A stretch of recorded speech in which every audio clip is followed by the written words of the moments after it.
మోడీ పేరుతో మోసాలు. నిశాంత్ మోడీ అనే ఒక అతను ఉండేవాడు. అతను చాలా రోజుల నుంచి నిధి అనే ఒక అమ్మాయిని ఫాలో చేస్తూ ఉన్నాడు. ఆ అమ్మాయి ఎక్కడికి వెళ్తే అక్కడికి వెళ్లేవాడు. దూరం నుంచి చూస్తూ ఆ అమ్మాయికి సైట్ కొట్టేవాడు. ఒకరోజు తన ఇంట్లో అద్దం ముందు నిలబడి ఉన్నప్పుడు అద్దంలో తన ప్రతిబింబం నిశాంత్ ని చూసి థూ అని ఉమ్మేసింది. సిగ్గున్నదా జర్రనన్న నీకు అని తిడుతూ ఉంటే నిశాంత్ తన కళ్ళని తానే నమ్మలేక కళ్ళని నులుముకుంటూ ఉండగా, ఏంద్రా అట్లా చూస్తున్నావు? ఎడ్డినాయలా, నేను నీ ఆత్మని. ఆత్మ అయితే లోపటుండక బయట ఏం చేస్తున్నావు? నువ్వు బయటుండి ఏం పొడుస్తలేవని నేను బయటకు వచ్చిన. నువ్వు ఆ పిల్లనిక ఎన్నేళ్ళ సంధి పడుతున్నావు చెప్పు? 2 ఏళ్ల సంధి. మరి సిగ్గున్నదారా? ఇంకెప్పుడు చెప్తావురా? చెప్తా, టైం రావాలి కదా. టైం వస్తుందని నువ్వు అట్లనే కూర్చుంటే ఆ పిల్లకి ఎవరితోనో కొంత పెళ్ళి అవుతుంది. అట్లేం జరగదులే. ఇవాళ అమ్మాయికి నా లవ్ గురించి చెప్తా. ఆ పని చేయి పో.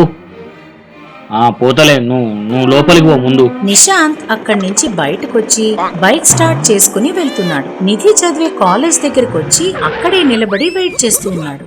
నిధి ఫ్రెండ్స్ అందరూ బయటకొచ్చారు, కానీ నిధి రాలేదు. వెళ్లిపోదాం అనుకుని వెనక్కి తిరిగాడు. వెనకాల నిధి ఉంది. తనని చూసి నిశాంత్ షాక్ అయ్యాడు. ఏం చెయ్యాలో అర్థం కాక పక్కకి తిరిగాడు. నిశాంత్ దగ్గరకు వచ్చి, ఏంటి ఫాలో చేస్తున్నావా? ఆ మాటకి నిశాంత్ నిధి వైపు తిరిగి, లేదు, లవ్ చేస్తున్నా, ఐ లవ్ యూ. అతని చేతిలో ఉన్న పువ్వు నిధికిస్తూ చెప్పాడు. నువ్వు ఎవరో తెలీదు, అసలు నీ పేరేంటో కూడా నాకు తెలీదు. ఎలా నిన్ను లవ్ చేస్తా అనుకుంటున్నావు? నా పేరు మోడీ, నిశాంత్ మోడీ అని చెప్పంగానే నిధి కళ్ళు ఆనందంతో వెలిగిపోతున్నాయి. ఏంటి, మోడీయా? అంటే మోడీ మీకు బంధువా? నాకు మోడీ అంటే చాలా ఇష్టం. చూస్తుంటే దీనికి మోడీ అంటే పిచ్చినట్టున్నది. అవునని చెప్పి బుట్టలేసుకుందాం. ఆట ఇంకా ఏదో ఒకటి చెప్పి మేనేజ్ చేయొచ్చు. అవును, మోడీ మాకు చాలా దగ్గర చుట్టం. అవునా? అవును. నీకేమవుతారు? నాకా పిఎం, పెద్దమామ అవుతారు. పేరంటే నమ్మేటట్టే ఉంది, కానీ నాకు ఏదైనా విజువల్ చూపించు, నమ్ముతాను. నిన్ను లవ్ కూడా చేస్తాను. అంతే కదా, రేపు ఇదే టైంకి పార్క్ లో కలుద్దాం. అన్ని రకాల ప్రూఫ్స్ చూపిస్తా అని చెప్పి అక్కడి నుంచి వెళ్తాడు. ఇంటికి వెళ్ళి, దాని దగ్గర మోడీ నా చుట్టమని చెప్పి వచ్చిన, ఇప్పుడు ఏం చెయ్యాలి? మోడీతో ఉన్నట్టు ఫొటోస్ గ్రాఫిక్స్ చేపిస్తా. అదే మంచి ప్లాన్. అక్కడి నుంచి వెళ్ళి ఫొటోస్ గ్రాఫిక్స్ చేయించుకుని నిధి దగ్గరకు వచ్చి, ఇగో చూడు నువ్వు అడిగిన ప్రూఫ్స్. అబ్బా, నువ్వు మోడీ గారితో ఎంత క్లోజ్ గా ఉన్నావు. మరేమనుకున్నావు? పిఎం మా పెద్దమామ. ఐ లవ్ యూ అని వచ్చి నిశాంత్ని హక్ చేసుకుంది. ఆ రోజు నుంచి ఇద్దరు ప్రేమించుకుంటూ ఉన్నారు. కొన్నాళ్లు గడిచింది. ఒకరోజు ఇద్దరు ఒక కాఫీ షాప్ లో కూర్చుని మాట్లాడుకుంటూ ఉన్నారు. నువ్వింత పలుకుబడి ఉండి కూడా ఇలా ఎందుకున్నావు? మా పెద్దన్నయ్య బ్యాంక్ లో మేనేజర్. నువ్వు మోదీ గారి చుట్టమని చెప్పి నీకు ఎంత కావాలంటే అంత లోన్ ఇస్తాడు. అప్పుడు నువ్వు ఏదైనా బిజినెస్ పెట్టావనుకో, మా నాన్న కూడా మన పెళ్లికి ఒప్పుకుంటారు. అరే, ఇదేదో మంచిగానే ఉన్నది ఐడియా. పైసలన్నీ నొక్కేయచ్చు. సరే, అట్లనే రేపు పోయి మీ పెద్దన్నయ్యని కలుస్తా అని అక్కడి నుంచి వెళ్ళాడు. మర్నాడు నిశాంత్ బ్యాంకు వెళ్లి నిధి వాళ్ళ అన్నయ్య మోహన్ ని కలిశాడు. మీకు నిధి అంతా చెప్పే ఉంటది. చెప్పింది. మీలాంటి గొప్ప సంబంధం దొరకడం మా అదృష్టం. మీ ఐడి ప్రూఫ్స్, ఫోటోస్ ఇచ్చి వెళ్ళండి. లోన్ సంగతి నేను చూసుకుంటా. నిశాంత్ సరే అని అతని ఐడి ప్రూఫ్స్, ఫోటోస్ ఇచ్చి అక్కడి నుంచి వెళ్లిపోయాడు. అతను వెళ్లిన వెంటనే వెంకట్ అనే అతను మోహన్ ని కలవడానికి బ్యాంక్ వచ్చాడు. నమస్తే సార్. నమస్తే సార్, నా లోన్ వేయడానికి వచ్చింది. ఇంకో 2 రోజుల్లో అయిపోతుంది. ఇదిగో అదే పనిలో ఉన్నాను అని టేబుల్ మీద పేపర్స్ చూపించాడు. పేపర్స్ చూపిస్తూ ఉండగా వెంకట్ కి నిశాంత్ ఫొటోస్ కనిపించాయి. అది చూసి వెంకట్ షాక్ అయ్యాడు. వీడి ఫొటోస్ ఇక్కడున్నాయేంటి సార్? వాడు వీడేంటయ్యా, ఆయన నాకు కాబోయే బావగారు, నరేంద్ర మోడీకి దగ్గరి చుట్టం. ఆ మాట విని వెంకట్ గట్టిగా నవ్వి, మోడీ గారి చుట్టమా? వాడు వేస్ట్ గారు సార్. వాడు మీకు చూపించిన ఫొటోస్ నేనే గ్రాఫిక్స్ చేసిన. వాడు మిమ్మల్ని నిండా ముంచాలని చూస్తున్నాడు. ఆ మాట విని మోహన్ షాక్ అయిపోయాడు. జాగ్రత్త వాంటోని అని అక్కడి నుంచి వెళ్ళాడు. నిజం తెలుసుకున్న మోహన్ నిశాంత్కి బుద్ధి చెప్పాలని అనుకున్నాడు. 2 రోజులయ్యాక నిశాంత్కి ఫోన్ చేసి లోన్ ఓకే అయ్యింది, ఒకసారి ఆఫీస్కి రండి అని చెప్పాడు. నిశాంత్ ఆఫీస్కొచ్చాడు. ఏం బావా లోన్ డబ్బులేమా? ఇస్తా కానీ మోడీ మీకు ఏమవుతారని చెప్పారు? అబ్బా చెప్పినా కదా, ఆయన సయానం నాకు మామ అని. మీకు ఫొటోస్ కూడా చూపించినా. అవునా? అయితే అదే విషయం ఒకసారి వెనక్కి తిరిగి చెప్పండి. నిశాంత్ వెనక్కి తిరిగాడు. వెనకాల పోలీసులు, నిధి ఉన్నారు. ఏరా మోడీ మీ మామనా? రా అత్తారింటికి తీసుకెళ్తా అని 2 పోలీసులు నిశాంత్ నెత్తుకుని పట్టుకెళ్తూ ఉండగా నిధి ఆపి నిశాంత్ని లాగిపెట్టి కొట్టి, మూడీ పేరు చెప్పి నన్నే మోసం చేస్తావా? నిశాంత్ చెంప మీద చెయ్యి వేసుకుని పోలీసులతో పాటు వెళ్తున్నాడు. అత్యాస జ్యూస్ వాడు రాజేంద్ర సిటీలో జ్యూస్ సెంటర్ నడుపుతూ ఉన్నాడు. అన్ని రకాల జ్యూసులు అతని దగ్గర లభిస్తాయి. చాలా మంచివాడు. కస్టమర్స్తో చాలా బాగా నడుచుకునేవాడు. ఒకరోజు ఒక కస్టమర్, అన్నా ఒక పైనాపిల్ జ్యూస్ అన్నా. సార్ 2 నిమిషాలు. అరే గిరి, సార్కు ఒక పైనాపిల్ జ్యూసి. గిరి జ్యూస్ తెచ్చి ఇచ్చాడు. కస్టమర్ జ్యూస్ తాగి, చాలా బాగుంది సార్. ఎంత? 20 రూపాయలు సార్, గంటే. ఓష్ అంతేనా? ఇదిగోండి. డబ్బులిచ్చి అక్కడి నుంచి వెళ్ళాడు. కస్టమర్ వెళ్ళగానే గిరి ఆలోచనలో పడ్డాడు. మావన్ దుకాణం మస్తుగా నడుస్తున్నది. చుట్టుపక్కల ఇంకో జ్యూస్ సెంటర్ కూడా లేదు. ఇక ఎన్ని దినాలన్నీ నీ దుకాణంలో జీతగాని లెక్క బతకాలి. నేనే ఒక షాపు తెరిస్తే కాదా అని అనుకుంటూ ఉన్నాడు.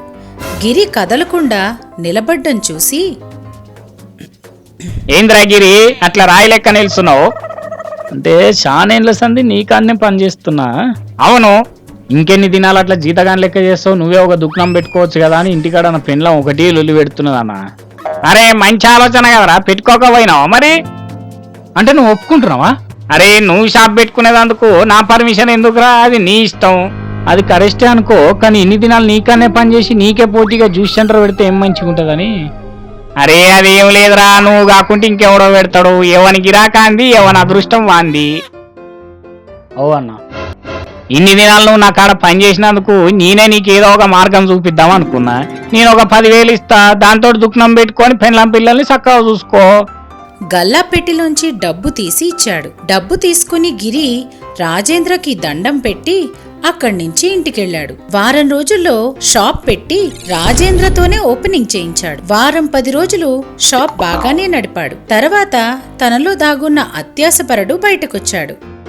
ఎవ దుకాణం పెట్టాలన్న కోరిక అయితే తీరింది గాని ఆ పిచ్చి రాజేంద్ర గాని కాడ మెత్తగా మాట్లాడి 10,000 అయితే గుంజిన. ఇక 10,000 ఇప్పుడు లక్షల రూపాయలు చేయాలి అని అనుకుని పళ్ల మార్కెట్లో పాడైపోయిన పళ్ళు పడేసే చోటు నుంచి చాటుగా వెళ్లి పళ్ళు తెచ్చి అందులో మంచి మంచివి ఏరి పక్కన పెట్టుకున్నాడు. టేస్ట్ ఎక్కువ ఉండడానికి, పాడైపోయిన స్మెల్ తెలియకుండా ఉండడానికి లిక్విడ్ కూడా తెచ్చి పెట్టుకున్నాడు. వాటితో జ్యూస్ తయారు చేసి అమ్మడం మొదలుపెట్టాడు. అబ్బా గిరన్నా, ఏం కలిపినవన్నా ఇంట్లో? మస్తు కమ్మగున్నది జ్యూసు. మన చేతి వాటంతమ్మి కమ్మగుందన్నా. ఇంకోటి ఇయ్యమంటావా? ఇయ్యన్నా. గిరి ఇంకోటిచ్చాడు. ఖర్చులు తక్కువున్నాయి కాబట్టి గిరికి లాభాలు కూడా పెరుగుతున్నాయి. ఒకరోజు ఇంట్లో గిరి కొడుకు, నాన్న ఇయ్యాల నాకు బత్తాయి జ్యూస్ తీసుకురావా మన దుకాణం నుంచి? మన దుకాణంలోకించా? మన దుకాణంలో జ్యూస్ తాగదు బిడ్డ. నీకు కావాలంటే పైసలు ఇస్తా, రాజేంద్ర నా దుకాణంకి పోయి తాగిరా. లేదు, నేను మన దుకాణంలో జ్యూసే తాగుతా. ఏయ్ వద్దని చెప్పినా? ఏందయ్యా పోరాడు ఏమడిగిండు? జ్యూసే కదా, అడగరాంది ఏందో అడిగినట్టు చేస్తున్నావు. వాడు ఏదన్నాడు గాని కొనిస్తా గాని మన జ్యూస్ సెంటర్లకి వెళ్ళి జ్యూస్ అవుతుందా గాని అని అనుకుంటూ అక్కడి నుంచి లేచి వెళ్ళాడు. గిరి ఒక కుర్రాణ్ణి పనిలో పెట్టుకుని హోమ్ డెలివరీ ఇవ్వడం కూడా స్టార్ట్ చేశాడు. ఎప్పుడు ఆర్డర్ చేసినావురా అని అంటూ ఉండగానే కాలింగ్ బెల్ మోగింది. వెళ్లి చూస్తే డెలివరీ అబ్బాయి జ్యూస్ తీసుకుని వచ్చాడు. మీ జ్యూసు అని చెప్పి జ్యూస్ ఇచ్చాడు. వాసు జ్యూస్ తీసుకుని లోపలికొచ్చాడు. అమ్మ జ్యూస్ వచ్చింది, రా తాగుదాం. నాకు వద్దులే నాన్న, నువ్వు తాగేయి అని చెప్పి ఆమె లోపలికెళ్ళింది. వాసు ఒక్కడే జ్యూస్ అంతా తాగేశాడు. సాయంత్రం గిరి షాప్ క్లోజ్ చేసి ఇంటికి వస్తూనే బాసు బాసు అని కొడుకుని పిలిచాడు. గిరి భార్య వచ్చి, వానికి మస్తుగా జ్వరం వచ్చింది. తిన్నది ఏది కడుపులు ఉంచుకుంటలేడు. తిన్నది తిన్నట్టే కక్కుతున్నాడు. అవునా, దవాఖానకు తీసుకుపోదాం పావే మరి అని అనుకుంటూ హాస్పిటల్కి తీసుకెళ్లాడు. మీ వాడు తిన్న ఫుడ్ పాయిజన్ అయింది. ఏం తిన్నాడు ఈ రోజు?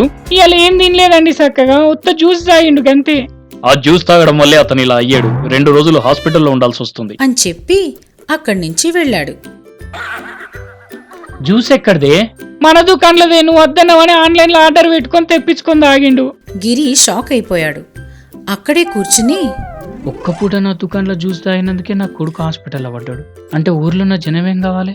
నేనొక్కని చేయబట్టి అందరు ఆరోగ్యం పాడవుతున్నదా అని బాధపడుతూ ఉంటే అతని భార్య, ఏమైందయ్యా? తప్పు చేసిన సుశీల, నేను చేయబట్టే ఇయ్యాల మనోడు దవాఖానలో పడ్డాడే.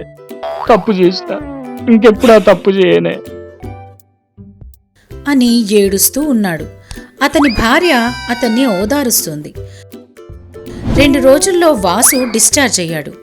గిరి ఇంకెప్పుడూ జనాలని మోసం చేయలేదు. రోజు సాయంత్రం గిరియే తన కొడుకు కోసం స్వయంగా జ్యూస్ తీసుకొచ్చి ఇచ్చేవాడు.